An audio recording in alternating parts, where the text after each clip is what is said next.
4 గంటలు అయితే కూడా ఎండ తీవ్రత చాలా భయంకరంగా ఉంది. చూడండి ఎంత భయంకరంగా ఉందో. బయట వెళితే తప్పకుండా వడదెబ్బ తగులుతుంది. ఎవరే కానీ రోడ్లలో కూడా లేరు. ముఖ్యంగా చిన్నపిల్లలు ఎక్కడ రోడ్లలో కానీ ఎక్కడ కానీ ఉండకూడదు. పిల్లల్ని ఎక్కడ ఇంటి ముందర కూడా పోనివద్దండి. చూడండి మా ఇంటి పక్కనే ఇల్లు కడుతున్నారు పాపము. పోయినసారి ఏమో 41 డిగ్రీలు ఉండింది మన స్టేట్లో. ఈసారి 50 ఉంది.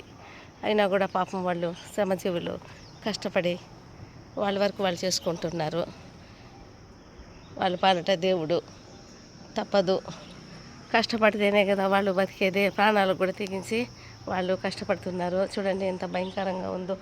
భయంకరమైన ఎండ. ఈ ఎండకైతే మాత్రం చాలా డేంజరు. ఇప్పుడు ఆదివారం వరకు, సండే వరకు జాగ్రత్తగా ఉండాలి.